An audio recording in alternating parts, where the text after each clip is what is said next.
Now, the Election Commission of India is set to announce the schedule of the Delhi Legislative Assembly elections at 2 p.m. today. With the current 70-member assembly term expiring on 23rd of February, the election must be held before then to form a new government.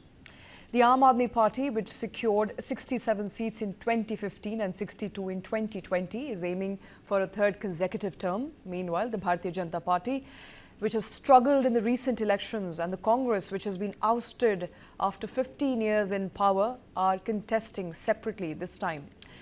Now, despite Aam Aadmi Party and Congress teaming up for 2024 Lok Sabha elections, the two parties will face off in the upcoming assembly elections in Delhi. In the 2022 polls, remember, elections were announced on 6th of Jan, polling was held on 8th of February and the results were declared on 11th of February. Aam Aadmi Party, led by Arvind Kejriwal, is now aiming for a third consecutive victory, while the BJP is looking to reclaim control of the national capital. Congress is hoping for a strong challenge and a potential surprise victory. On Sunday, Aam Aadmi Party released its final list of 38 candidates for the assembly polls, completing its slate of 70 contenders. Arvind Kejriwal will contest from New Delhi for the fourth time, while Chief Minister Atishi will seek re-election from Kalkaji. So far, several issues have surfaced in the election campaign. The AAP-BJP rivalry continues over Arvind Kejriwal's residence. Poster wars have also escalated in the past week, with the BJP alleging that Aam Aadmi Party is the real Apda of people in Delhi.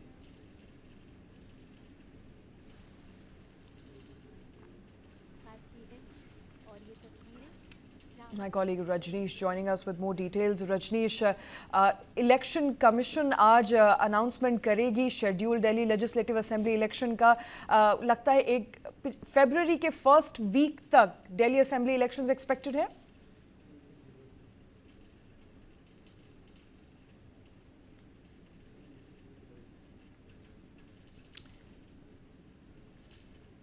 का जो दिल्ली विधानसभा का जो tenure है वो 23 फरवरी 2025 है, यानी कि 23 फरवरी से पहले चुनाव की जो पूरी प्रक्रिया है, जो पूरा प्रोसेस है, वो चुनाव आयोग संपन्न करा लेगा। तो ये माना जा सकता है कि चुनाव जो हैं वो दिल्ली में फरवरी के पहले हफ्ते में हो सकते हैं या फिर 15 तारीख तक चुनाव और चुनाव के नतीजे दोनों आ सकते हैं।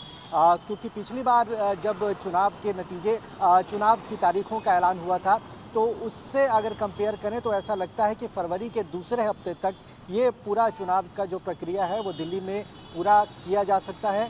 आज चुनाव आयोग फुल बेंच इलेक्शन कमीशन दोपहर 2 बजे प्रेस कॉन्फ्रेंस करेगा विज्ञान भवन में, और 2 बजे से ही जो मॉडल कोड ऑफ कंडक्ट है दिल्ली में वो लागू हो जाएगा। चुनाव में हमेशा इस बात का ध्यान रखा जाता है कि पिछले विधानसभा चुनाव का गठन कब हुआ था और विधानसभा का जो कार्यकाल है, जो टेन्योर है, वो कब पूरा होने जा रहा है।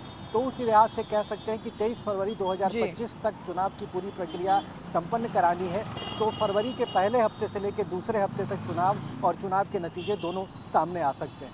All right, Delhi Assembly elections are expected to be held in the first 2 weeks of February, and a new government will perhaps be elected by 23rd of February. Rajneesh, आपसे जानना चाहूँगी, क्या चुनावी बड़े मुद्दे होंगे दिल्ली सरकार के?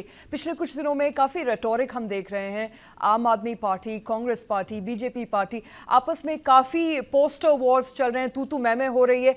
एक दो जो बड़े मुद्दे हैं वो निकलकर जो अभी तक सामने आए हैं, एक तो सबसे बड़ा मुद्दा जो आजकल डिस्कशन में है वो आम आदमी पार्टी चीफ अरविंद केजरीवाल को के घर को लेकर है।